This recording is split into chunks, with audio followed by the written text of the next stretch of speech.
What is happening, Post Shifters? Welcome back to another episode of the Post Shift Podcast. Of course, I'm your host, Shawn Soole. It's our first live stream for 2025. I can't believe it's 2025 already. We're a quarter way through the century. This is going to be a big thing for me this year, is that we're a quarter way through the century. So what are you doing to change up your life and make it better? For our first live stream for the year, I've got a whole bunch of episodes already in the can, ready to roll out. That's going to be with some of Canada's top authorities on and association leaders on the hospitality industry in Canada as a whole. So today is Restaurant Canada, Able BC, and BCRFA in the next couple of weeks. So then we're rolling it back into business of the industry. So of course we're talking to Chris Maffeo he's the Bottoms Up drink builder and host of the podcast Maffeo Drinks.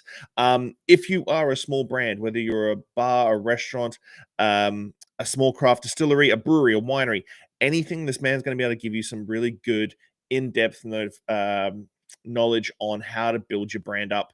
And I've been following for a long time on LinkedIn. We don't actually have a prior relationship before this, so I just love how inspirational his LinkedIn and his posts are at all times, really breaking down how to build a brand properly and really being quite raw and honest about, yes, you got that one sale, but how do you make the second one?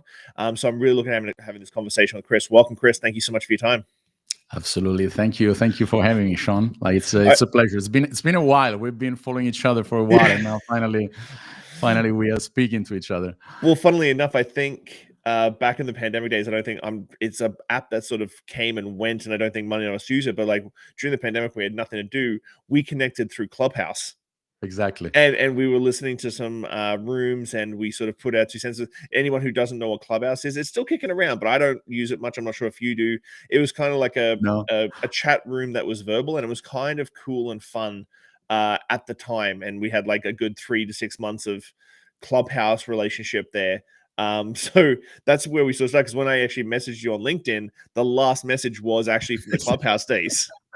Exactly. I thought we had spoken like more recently, and I was like, "What was it? 2021?" I said, "Yeah, wow, it was 2021." Like, thanks for accepting my connection, Shawn. 2021.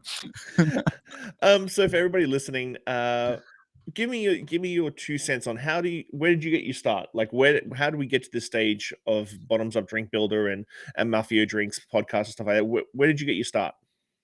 So the funny thing was that, I started, in a nutshell, it comes from this. Actually, I show you, like, this is my great grandfather and grandfather's shop. He was a wholesaler in the south of Italy. The business was open for 100 years. And then when he died, I was 6 years old, and the shop closed. And that has left me with this thing. Like, I thought about it out in hindsight, and I thought, like, all that knowledge of 100 years of knowledge got lost just because nobody in the family wanted to continue the business. No? And then, I was a sales guy in Rome, selling to on-trade and, on-premise and bars and restaurants. And then I started my career agencies, and then SAB Miller, for those familiar with that, it doesn't exist anymore, was swallowed by AB InBev, and then was purchased, the European business was purchased by Asahi Breweries. So I stayed in the beer world. Then I went into Carlsberg. And throughout my career in the corporate world, I never really felt a corporate type of guy, especially because I was always working for the export departments of these big giants. So I was always the small guy in the big room, like I was always the, launching brands with very small money in countries where nobody knew them. And that has changed my perspective. So in a nutshell, my thinking is basically driven by, first of all, starting in beer. That is a very much of a velocity game. You don't just put a bottle in the back bar, you're putting kegs. And if you open that keg, and if that keg doesn't rotate, the product goes off. And then the bar owner shouts at you, and deletes you. So I've always thought, like, grow rotation before distribution. This is my first thing. And then the other thing was that I was working with export. So it's always like working with wholesalers, third parties. And I've always been thinking all these beautiful messages that the marketing department, global teams are making and doing, it doesn't resonate if it, that game, like the phone game that you pass the, you whisper the word in the ear of the next one. It gets lost throughout these third parties. So you have to keep it really simple, because otherwise basically you just losing yourself, and everything gets lost, all the message gets lost. So these two things are the biggest things that basically brought me where I am. And fun enough, the global, the clubhouse thing was the way I entered into the spirits world, because I still remember Paul Letko from Few Spirits asking me a question one day, and I was like, oh, there's nobody else called Chris, so it must be me. And then I answered, and I was like, do you mean me? Yeah. And then he started like pulling me in these questions, and it was all these spirits and North American driven craft spirits producers. And that was the eureka moment for me. I was like, I really love the spirits world, and I want to start working with it. And that's where I am. So when it does come to brand building, and like Few Spirits is a amazing craft distillery, still like it's very well known, it's still very well distributed, but it's still small in comparison to the big guys. When it comes to brand building, in the craft spirit movement, what do you think the key pillars that the brand owners should be focusing on? The main thing is fixing the fundamentals. There's a lot of like the whole thing about brands are built bottom up that I'm always talking about, is the fact that you should focus first on the unscalable things, so that then you can scale. If you don't master how to sell the first bottle, how to first, to empty that first bottle, how to sell the second bottle, how to sell the first case, if you don't master all the dynamics of that, of rejection from bar owners, from bar staff, people that don't know you and they want to list your brand, people that deny themselves and they say, I'm not the owner, I'm staff, I will talk to the owner. If you don't understand those dynamics, in my opinion, humble opinion, you will never succeed. Because there's too much thinking about raising funds. I want to raise 1 million, I want to raise 500,000, and then you will just burn that money, because you will start hiring people without knowing what to tell them, where to focus on. You will start to buy some influencers, you start to do some Instagram advertising. You will start with looking for a distributor that then just sign a contract and then doesn't reorder, and you will just get stuck. So if you don't understand the fundamentals, the boring, what I call the boring stuff, before the sexy stuff, choosing the packaging, choosing the design of the bottle, of the cork, those are the sexy things. Those are the things that wake you up and and makes you excited. I was a marketeer. I started in branding agencies. I started like that.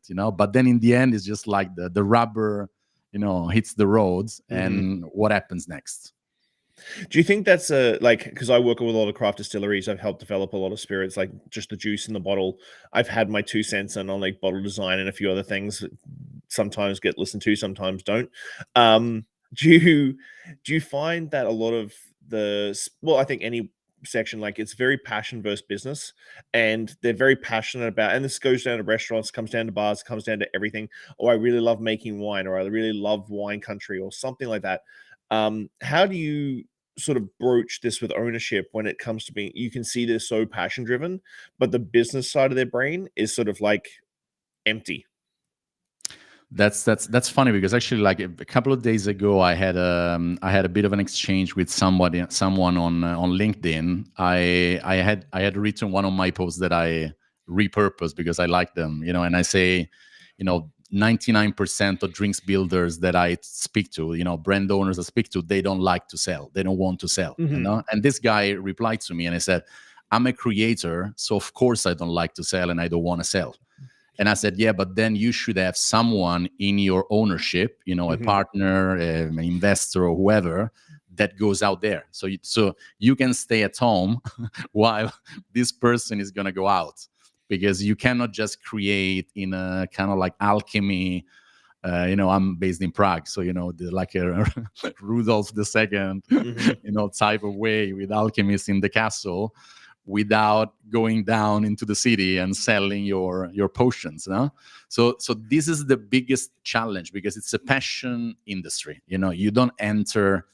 I mean, you enter to make money, but most of the people enter because they love their, they either work in the big companies or they're passionate about gin or whiskey or tequila or whatever that is. No, so it's natural to be pulled into this craft and creativity.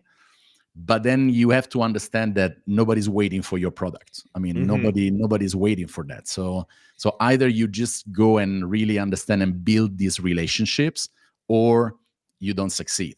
And the other thing, just to close the loop, is also that relationships are overrated in this industry, in my opinion, because everybody thinks like, oh, I've got a lot of contacts, and I've seen it myself. I mean, I had, thousands of connections on LinkedIn when I started my own consulting, and the phone was not ringing. Yeah.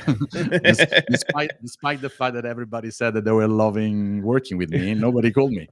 So, and the thing is that nobody's waiting for that. So you may have a lot of people, a lot of bartenders that or like thousands of bartenders on your Instagram, but nobody's waiting for the product unless you solve a problem for them.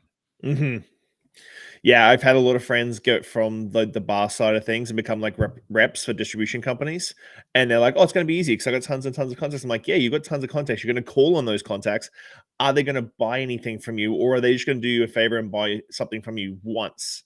Now, I'm curious, the guy on LinkedIn, did he actually, did the person that called you out on LinkedIn go, oh, that makes sense, and actually take your advice, or they were like, nope, I'm just going to be the creator and that's it?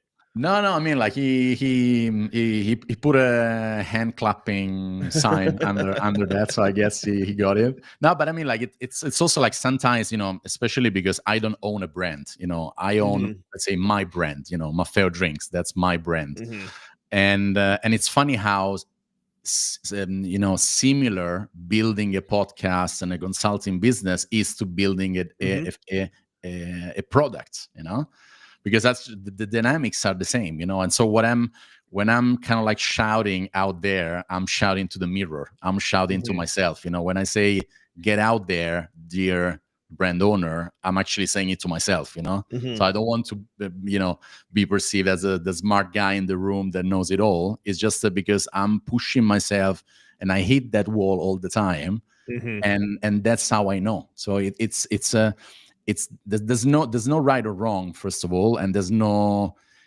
silver bullets, otherwise we would all be millionaires by now, no? God, I wish. No, I won't do going on 400 episodes of the podcast. So you've seen since you've sort of started focusing on craft spirits, you've sort of seen the tail end of their increase, and now we're sort of starting to see like a leveling out. I'm seeing this very big time in Canada, especially in BC, where at one stage we had 87 distilleries in BC, and we've seen a lot of those sort of close and shutter over the last couple of years. What do you think this craft spirit movement in North America and in your area in Europe is going to sort of look like in 2025? That's an interesting one. I mean, I don't have the crystal ball. I'm always skeptic in giving let's say this kind of views, but from what I see and from who I'm interacting with, the brands that are succeeding are the ones that manage to create demand. Those are the ones, I see them all the time. Like I go to Bar Convent. I'm a speaker there, like I've been for the last 3 years in Berlin, the one in Berlin. And I walk around the aisles, and I see the stands, and I wrote a guide about this, like how to do Bar Convent, because, it's very simple to say, okay, I've got some money, I buy a booth, and people will pass by and I will talk to them. No, it doesn't happen like this. I've seen so many people on their phone, empty booths, drinking a glass of water and reordering the bottles for the 700th time. Because nobody's going there, So sorry to interrupt, but Bar Convent, just for everybody who's listening, is an absolute beast of a show. Like, it's not like a lot of little shows that you can sort of go to and sort of make a little bit of penetration by having a booth. Like Bar Convent is a massive, massive show. So as you were saying, like the booth, it might be small and in the corner, but like you really need to do something special to make it go pop. Absolutely. And what I see, and thanks for clarifying that. What I see is that people that have built demand before going there, They are the one that succeed. They are the ones with the full stand. Those are the people where, when you see a crowd of like 20, 30 people around that bar, those are the people that I know them from Instagram, I know them from LinkedIn, I know them already because I've seen them repeatedly. But the people that do the kind of like old school way, like I'm not on Instagram, I've got my 300 followers and they post every once a week, they will never succeed. Now, it's not a matter of Instagram or LinkedIn or whatever, but it's a matter of like building that demand before capturing that demand. And I'm talking a lot about this. You cannot capture it if you haven't created it before, because nobody knows you before. So let's bring up that point. I think, and you brought it up before, like as an entrepreneur, dealing with the ask I find is always the tough thing. Like I promote myself a lot. Like I've got Instagram followers and all that sort of stuff. But when it comes to like actually sealing the deal and dealing with the ask, I find it the hardest thing to do. I'm not really a talker person. I've got a podcast and I'm not really a talker, but I'm not really a talker per se. When it comes to when I'm consulting, it's more of like wind me up and let me go and I'll show you what I do. I'm more of a like I can show you what I can do instead. I'm not going to sweet talk you. Do you find brand owners that's where the biggest thing is? Like they want to take a bottle into a bar, they do a tasting, but it's that last step that like, hey, let's talk about a cocktail. Hey, let's talk about a listing. Hey, let's talk about how we can move more of this product. I think it's twofold on this one, because on the thing is that you need to master this unscalable thing that I discussed before, but then you have to scale it. And this is where it's tricky, because it's important to do this 1-2 things. I say it all the time on my podcast. I sit in bars and I say all the time, I have a podcast, and I think half of the followers, the ones that I've interacted in Prague or wherever I was traveling, I literally clicked myself follow on Spotify, because, can you go, can you spell it for me? Yes, sure. So you have to do these things. And that night I gained 2 followers, on the thousands. So should I say, oh, whatever, 2 followers, I don't even bother, like I need thousands. So people rush it into the thousands without doing the 1, 2, 3. And this is the biggest problem, so they think, on the scalable part, they think that they can just pass the ball to the next tier in the value chain. So whether it's an importer, a distributor, a wholesaler, however we want to call them. So it's just like, I created the product, I give it to Shawn, he will buy pallets and he will sell in Canada. It doesn't work like that.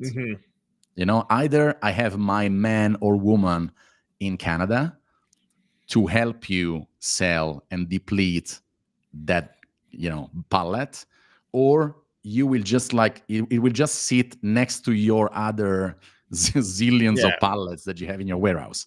And this is the misunderstanding that I see in this industry, is that it's not a B2C industry, it's a B2B to B to B to C industry. So people talk about building the brand with consumers, but then they get lost into the details of, there is an importer. This importer have got salespeople. They will sell to wholesalers. These wholesalers have got salespeople. And then in the meantime, maybe I have a person there, like a brand ambassador or a sales guy, myself. So there's all these little pieces. And if they don't own the narrative, it gets lost. Because even if the consumer have seen that Instagram advert, they will never find the product. If the wholesaler, I haven't signed a deal with the wholesaler doesn't bring them the bottle, that person doesn't create that demand to do the transfer order, so that my brand ambassador pass that knowledge and they actually order through the wholesaler. So there's so many moving parts, and this is why it gets lost, that a lot of people just think that they can sit at the bar, and I talk about sitting at the bar a lot, and just, I sit at Shawn's bar and I navigate you through that cocktails, and I got you in interested. But then in your bar, you will have 10 people working for you. So even if you bought that bottle, is that in the cashier system? Can you Mm, actually sell it out? Is it is it in the warehouse? Is it in the cellar? Is it in the back bar on the third line, that nobody sees, and when you're not there, nobody knows that it's there? There's so many of these parts that you need to master, and you don't have to study 1,500 bars. I mean, you can study, you know, 15 bars and you will understand the dynamics of what happens. And then you can start to have a conversation with importer, distributors, and scale that brand. mm. What's your biggest piece of advice when it comes to brands that are scaling and they're looking for a distributor? Because I've seen a lot of smaller craft distilleries here in BC, and in Canada sort of partner up with the three-tier system that most of the US has. And it has been good to a degree, but also bad to a degree because sometimes you completely are disconnected. Like it's not like you're doing trips to California or trips to New York on a regular basis to be able to check in with distributors. What's your biggest piece of advice for when small craft brands are trying to find distribution?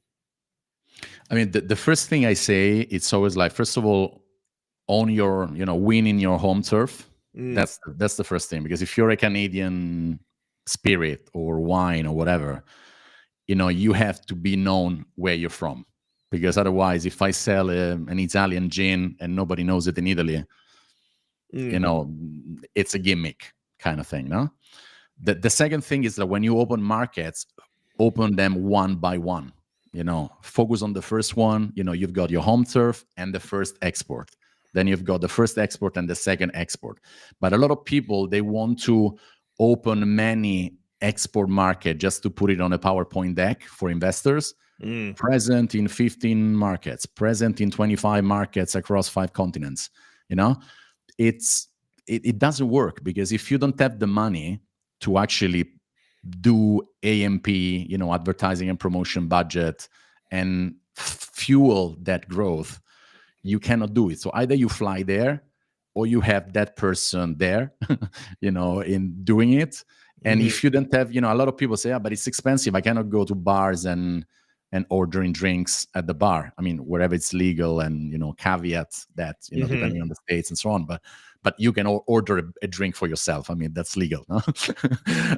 And they say, yeah, but I cannot do that. I cannot spend money like this. Yeah, but you can spend money on a booth in yeah, a conference, right? Or you can spend zillions of creating agency, creating your fantastic packaging. So it's this kind of like dichotomy of, where do you put? If I give you $50,000, where do you put them?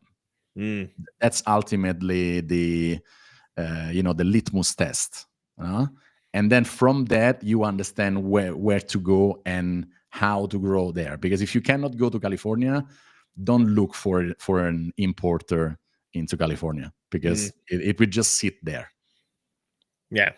So, with that being said, there's always this sort of tension between staying small and independent, and then also scaling. Like, I'm sure you've seen the conversations always like, oh, they used to be small and independent, and then they sold to XYZ big company, and now they're not the same, and so on and so forth. How do you balance? How do you get your clients to balance their authenticity while also seeing that growth in the brand? Because again, it goes back to passion versus business.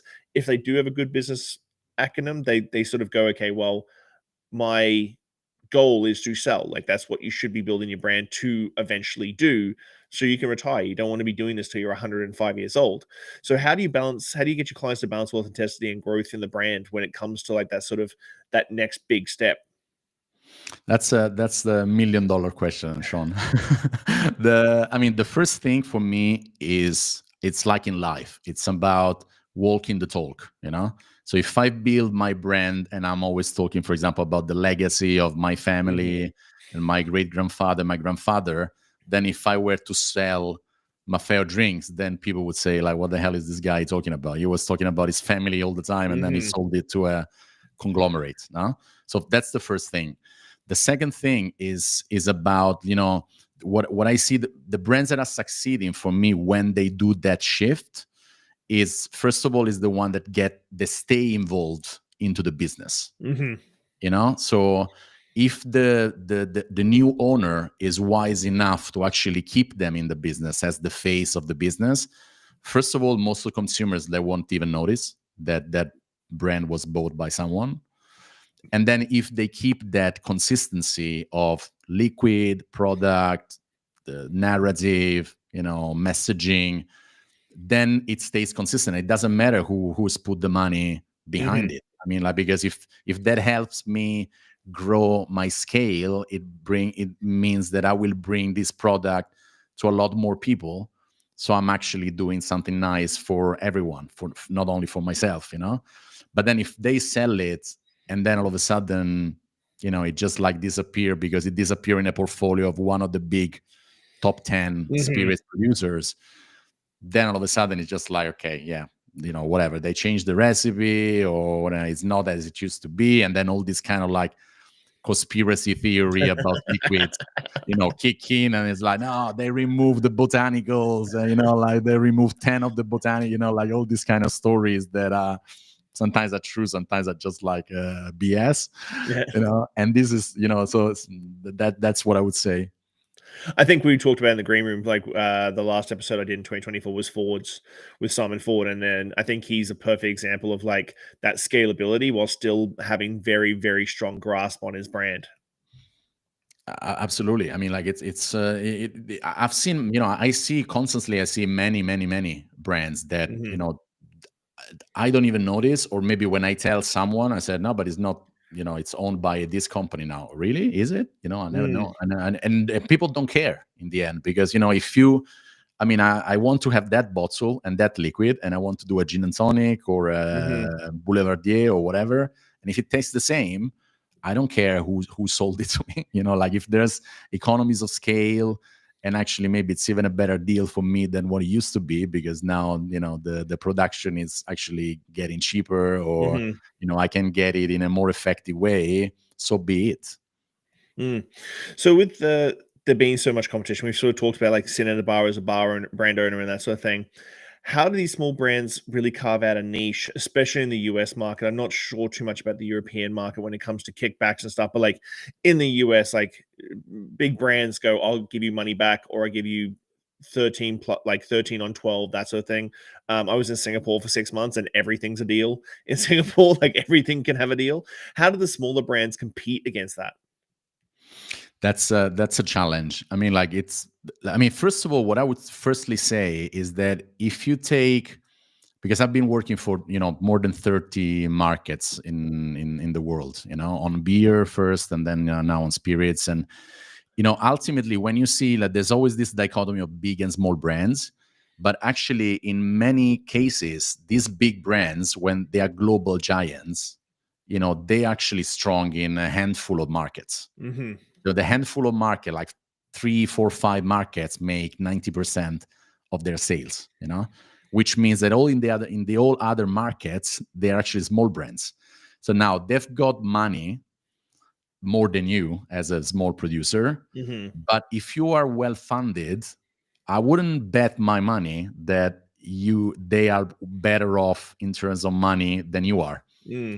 Because if you are in whatever, Belgium or Germany or whatever that is, that small brand that maybe you're challenging, it could be like a 2,000 cases brand in that market, and you are already at 3,000 or 1,500, and probably you are funded. And if you use that money wisely, you can actually challenge that brand. And I see this all the time. I mean, in my market here in Czech Republic, but elsewhere as well. And this is a mindset shift that people should have, because they always this kind of like, oh yeah, I'm small and poor, and these guys are big and they always steal money. It's not always like this. I'm not denying that, but it's not always like this. So you have to carve that place on that shelf by solving a problem for that bar owner. And that problem should be a problem that other brands cannot solve. And if that's the thing, then it's easy, let's say, in because it's easier, because you're not challenging on one-to-one. You bring them on a different kind of path. I'm always saying, like, if you are on a motorbike and you're the small guy, and the big brand is on a truck, and the truck is chasing the bike, so where do you go? You go into a small alley, where the truck cannot get, you don't go on a highway where the truck, can, sidetrack you. No? So it's also like going in places where you can actually have that kind of conversation with the bar owner, and you get off that play of kickbacks and rebates and all these kind of like things, because you are in a, I wouldn't say unique, because unique is a big word, but you are different enough and differentiated enough and distinctive enough to actually play that card. So we talked about it briefly earlier about social media in the digital age and how so many brands. It is crazy to me that so many brands, I look them up when I'm tagging them or something. I'm like, how do you only have X amount of followers? Like, how do you have less followers than I do as a personal brand, and you're a substantially big brand? With marketing in the digital age being so important, how do you sort of portray that to your clients about bring again that authenticity to the digital space? Because I feel like sometimes they're so worried about it being super polished, and I always live by a rule that quality is subjective. So there's stuff that I put out, I'm sure you feel the same way. There's some stuff that I put out, I'm like, is that exactly what I wanted? Probably not, but then it resonates with people, and people love me doing my blooper reel and all that sort of stuff. How do you put that across to your clients and these small brands that just put out your story and people will listen? I mean, this is an interesting one, because, like, for example, like I give you a real example. When I do my podcast, building on what you're saying, I do collab stories with a guest, no? And many times the guest is only accepting the collaboration on their profile, but not on the brand profile, because it messes up the look and feel. Yeah.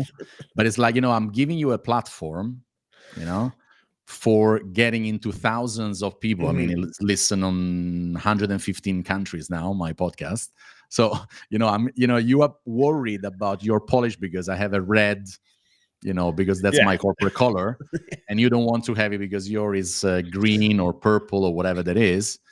But, and who the hell is going to look at nowadays in 2025, talking about 2025, at the homepage of your Instagram?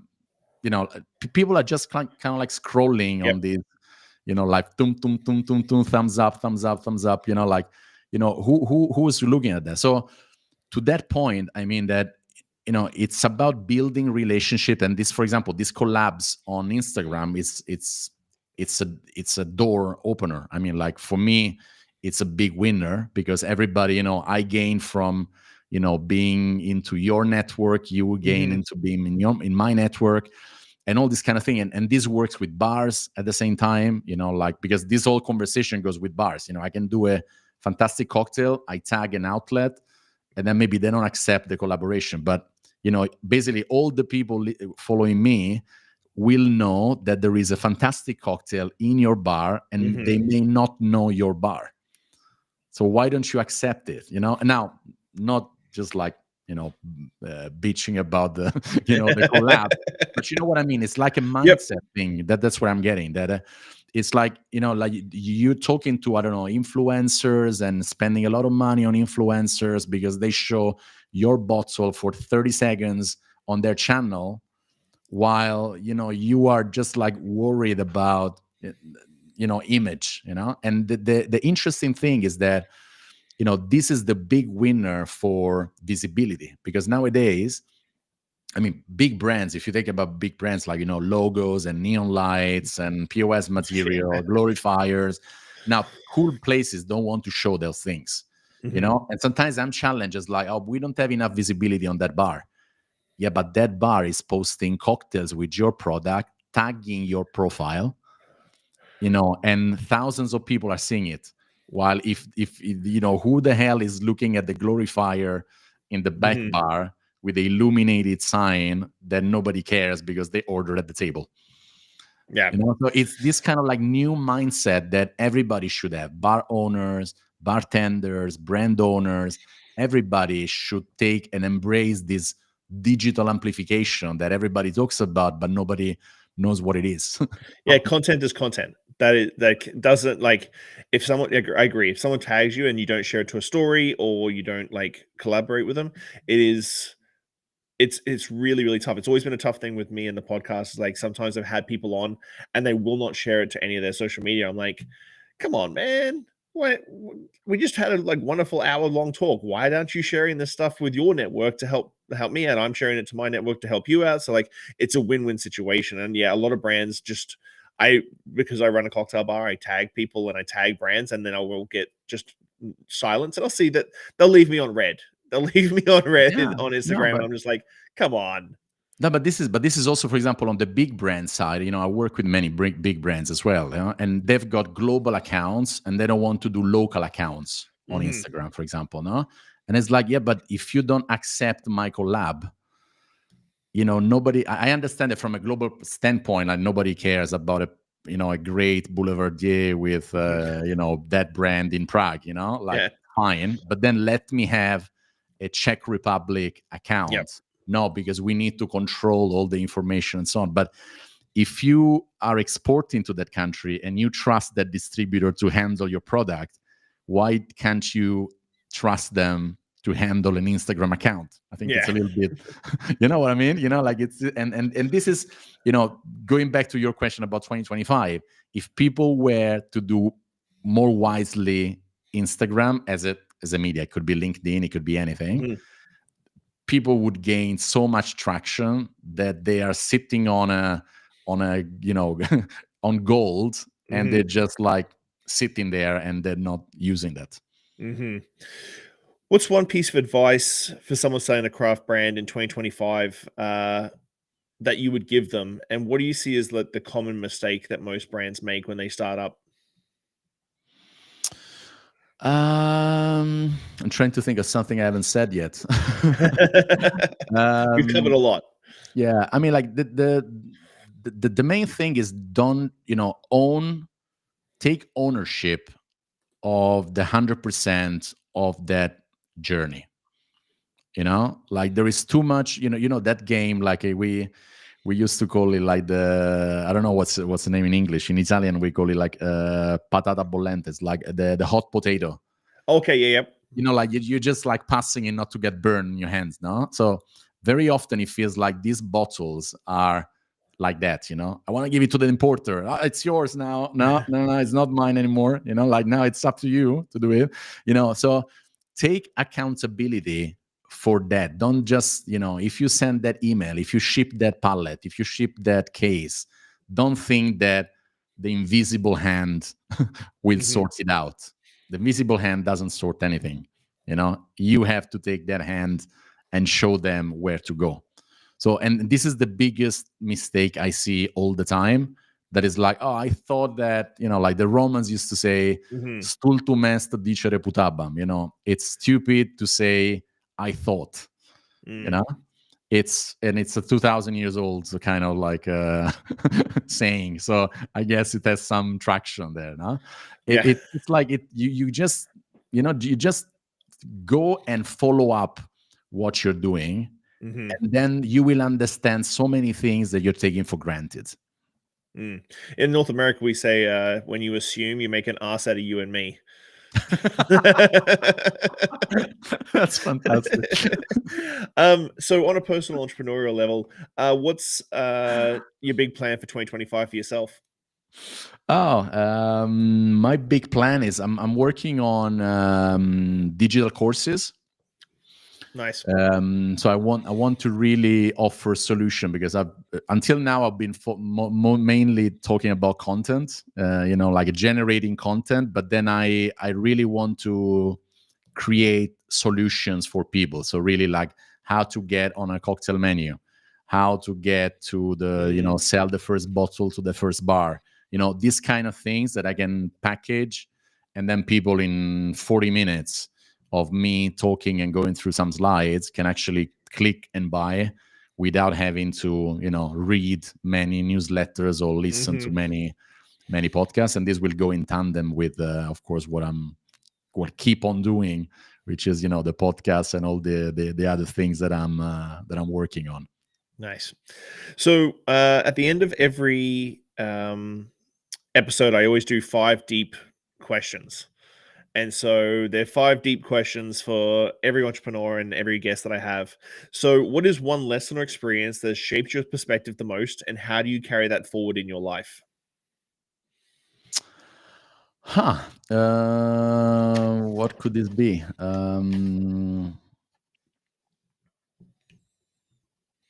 I would say like the big learning that in the last few years is really like this focus on the trajectory rather than like big dreams, Mhm. and go on step by step, and focus on the trajectory, and then make the first step, and then grow step by step. In the past I've been too much of a dreamer, very often, dreaming about things and then changing my mind and going through things, and like getting stuck and then restarting. And the big learning was like, okay, like it doesn't matter if I go a little bit left and right, as long as the actual trajectory Mhm. is correct. And then do this kind of like, I love the book Atomic Habits, like fix the habits, fix the system, and then the output, fix the input, and the output will fix itself, if you Mm. fix the inputs. Nice.